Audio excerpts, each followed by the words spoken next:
शादी के बाद भी पत्नी का बॉयफ्रेंड। एक लड़की की शादी उसके बिना मर्जी के एक सीधे साधे लड़के से हो जाती है, जिस लड़के के घर में उसकी माँ के अलावा और कोई नहीं था। दहेज में लड़के को बहुत सारा सामान, पैसा और भी मिले थे, लेकिन लड़की किसी और से बेहद प्यार करती थी। अब लड़की की शादी बिना मर्जी के तो हो ही गई थी और अब वह अपने ससुराल आ गई थी। तभी सुहागरात के वक्त लड़का दूध लेकर कमरे में आता है और उस लड़की यानी अपनी पत्नी के पास बैठ जाता है। तभी उसकी पत्नी गुस्से से अपने पति से कहती है, क्या तुम मुझे अकेला छोड़ सकते हो? उसकी ये बात सुनकर उसका पति बहुत ही दुखी होता है, लेकिन फिर भी वह खुशी खुशी ये कहता है, नहीं तुम आराम करो, मैं तो सिर्फ तुम्हारे लिए दूध लेकर आया था। यह कहकर वह कमरे से बाहर चला जाता है। लड़की मन मारकर ही रह जाती है, क्योंकि लड़की चाहती थी कि उसने झगड़ा क्यों नहीं किया ताकि वो उस गवार से तलाक ले सके। अब लड़की को ससुराल में 3-4 दिन हो गए थे, मगर वो तो बस पूरा दिन फ़ोन पर बॉयफ्रेंड से बात करती थी और उधर लड़के की माँ बिना शिकायत करे दिन भर घर का सारा काम करती थी। वह सबके लिए खाना भी खुद ही बनाती थी। फिर भी उसकी माँ के चेहरे पर हर वक्त मुस्कुराहट ही रहती थी। लड़का एक कंपनी में छोटी सी नौकरी करता था। वह बेहद ही ईमानदार और मेहनती था। सुबह अपने काम पर जाता था और शाम को थका हारा घर आता था, मगर उसकी पत्नी उसे एक गिलास पानी भी नहीं पूछती थी। तब लड़के और लड़की की शादी को करीब 1 महीना हो गया था, मगर अब तक वह दोनों एक साथ कभी नहीं सोए थे। वैसे लड़का बहुत ही शांत स्वभाव का था, इसीलिए वह अपने पत्नी को कुछ भी नहीं कहता था।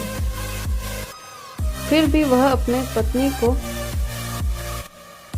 खुद ही खाना डालकर देता था, मगर उसकी पत्नी उसके साथ बैठकर खाना कभी नहीं खाती थी।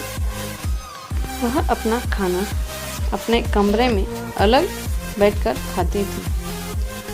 शादी के बाद भी पत्नी का बॉयफ्रेंड लड़की को दहेज में एक स्कूटी भी मिली थी। लड़का जैसे ही अपने काम पर निकल जाता, उसके आधे घंटे बाद ही लड़की भी अपने स्कूटी लेकर अपने बॉयफ्रेंड से मिलने चली जाती थी और लड़के के आने से पहले ही वो अपने ससुराल वापस आ जाती थी।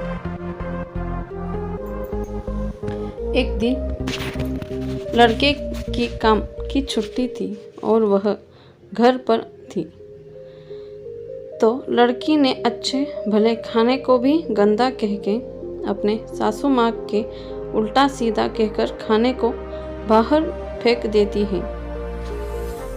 ये सब देखकर लड़के को बहुत ही गुस्सा आता है और वह गुस्से में अपने पत्नी पर हाथ उठा देता है, मगर उसकी माँ फिर भी अपने बेटे को ही डांटती है। इधर लड़की को झगड़े का एकमात्र बहाना ही चाहिए था, जो कि उसे मिल गया था। तभी वो बिना बोले अपनी स्कूटी लेकर अपने बॉयफ्रेंड के पास चली जाती है और अपने बॉयफ्रेंड से पास जाकर कहती है कि अब एक पल भी मुझे उस घर में नहीं रहना। आज उस गवार ने मुझ पर हाथ उठाकर अच्छा नहीं किया। तभी उसका बॉयफ्रेंड कहता है, और अरे तुमसे मैं तो कब से कहता हूँ कि तुम भाग चलो मेरे साथ, कहीं दूर। तुम हो कि आजकल पे ही लगी रहती हो। तब लड़की कहती है कि शादी के दिन मैं तुम्हारे पास आई थी तो तुम ही ने तो वापस घर लौटाया था। मुझे बॉयफ्रेंड ने यह खाली हाथ हम दोनों कहाँ तक भागेंगे? तुम ही बोलो। मैंने तुमसे कहा था कि कुछ पैसे और गहने साथ ले लो, और तुम हो कि खाली हाथ ही मेरे पास आ गई थी। आखिर दूर तक एक नई जगह में जिंदगी की शुरुआत करेंगे। करने के लिए पैसा तो चाहिए ना। और हाँ, एक बात और, जब भी मैं तुम्हारे पास आता हूँ और तुम्हें छूना चाहता हूँ तभी तुम्हारे नखरे हो जाते हैं और बस यही कहती रहती हो कि ये प्रेम शादी के बाद ही है। तभी लड़की गुस्सा होकर कहती है, शादी के बाद ही अच्छा होता है ये सब, और मैं तुम्हारे ही तो हूँ। मैं आजकल भी एक कुंवारी लड़की हूँ और शादी करके भी आज तक उस गवार के साथ एक रात भी नहीं सोई मैं, क्योंकि मैंने तुमसे प्यार किया है और अब मैं चाहती हूँ कि तुम मुझसे शादी करके मेरी मांग में अपने हाथ से सिंदूर भर दो। फिर मैं पूरी ही तुम्हारी हो जाऊंगी और फिर तुम मुझे अपनी मर्जी से दिन रात प्यार कर सकते हो। तब उसका बॉयफ्रेंड कहता है, तो ठीक है, मैं तुमसे शादी कर लूँगा, मगर तुम कम से कम 5 लाख रुपए का कल शाम तक इंतज़ाम कर लेना। मैं तुम्हें एक होटल का पता दे रहा हूँ, तुम उस होटल में रात को 10 बजे तक पहुँच जाना। लड़की कहती है, उस गवार के पास कहाँ होगा पैसा, बल्कि मेरे पापा ने उसे दहेज में 3 लाख रुपए और मुझे कुछ सोने गहने दिए थे। गहने तो मेरे पास हैं, मगर सारे पैसे उस गवार ने अलमारी में लॉक कर रखे हैं। मगर मैं जैसे तैसे अलमारी की चाबी लेकर सारे पैसे निकालकर तुम्हारे पास हमेशा हमेशा के लिए आ जाऊंगी। यह कहकर वह लड़की अपने ससुराल पहुंचती है। लड़की ससुराल पहुंचकर पत्नी अपने पति और सास से लड़ाई करती हैं और वो उन पर खूब चिल्लाती हैं, मगर अफसोस वो अकेली ही चिल्लाती रहती हैं। उसका पति और उसकी सास बिल्कुल शांत रहते हैं। तभी लड़की अपने कमरे में चली जाती है और अचानक उसके बॉयफ्रेंड का लड़की के फ़ोन पर मैसेज आता है कि कब आ रही हो पैसे लेकर। लड़की मैसेज का जवाब देती है, सब्र करो, मैं वक्त पर आ जाऊंगी। तब उसका पति दरवाज़ा खटखटाता है और अपने पत्नी से कहता है कि खाना खा लो। तभी पत्नी कहती है, मैं खाना तभी खाऊंगी, पहले मुझे अलमारी की चाबी दे दो। पति दरवाजे के नीचे से चाबी देकर कहता है, यह लो, अपना काम करके खाना खा लेना, क्योंकि अभी तक मैंने और माँ ने भी खाना नहीं खाया। माँ ने कहा है हम आज साथ बैठकर ही खाना खाएंगे। लड़की कहती है, माँ और तुम खाना खा लो, मैं बाहर से खाना खाकर आई हूँ। यह सुनकर लड़का चला जाता है। तभी लड़की जल्दी से चाबी को उठाकर अलमारी खोलती है। अलमारी खोलकर वह उसमें क्या देखती है कि उसमें दहेज के पूरे पैसे 3 लाख और सारे गहने तो रखे ही थे। बल्कि उसमें एक डायरी भी रखी हुई थी। वो उसे खोलकर पढ़ती है तो उसमें लिखा था, प्रिय पत्नी, मुझे और तुम्हारे पिताजी को पता है कि तुम किसी और लड़के से बेहद प्यार करती हो, मगर तुम्हारे पिताजी ने पता लगाया है कि जिससे तुम प्यार करती हो उसके पहले भी एक बार शादी हो चुकी है और वह लड़का बहुत ही लड़की को धोखा भी दे चुका है। पर आपके पिताजी आपको उस लड़के के बारे में कुछ भी ना बता सके, क्योंकि उन्हें पता था कि ये जो इश्क का नशा है वह हमेशा अपनों को गैर और गैरों को अपना बना देता है।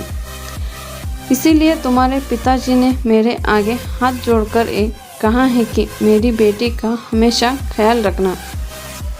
एक बाप के मुंह से एक बेटी की कहानी सुनकर मेरी भी आंखें में आंसू आ गए और मुझे यकीन हो गया था कि एक अच्छा पति होने का सम्मान मुझे मिले या ना मिले, मगर एक दामाद होने की इज्जत मैं हमेशा पा सकता हूँ। और मुझे दहेज में मिले सारे पैसे और सोने के गहने मैंने तुम्हारे अलमारी में रख दिया है, क्योंकि दहेज के नाम से मुझे नफरत हो चुकी थी। इस दहेज ही कारण मैंने अपने बहन पिता को खोया था और मेरे पिता के अंतिम शब्द भी यही थे कि किसी बेटी के बाप से 1 रुपया भी दहेज ना लेना। और उस डायरी में यह भी लिखा था कि तुम मुझसे आज़ाद हो और तुम कहीं भी जा सकती हो। डायरी के बीच के पन्ने में तलाक के पेपर रखे हैं, जहां मैंने पहले ही अपने साइन कर दिए हैं। जब तुम्हें लगे कि तब इस गवार को साथ नहीं रहना, तब तुम भी उस तलाक के पेपर पर साइन करने अपने सारे पैसे और जेवर लेकर जा सकती हो।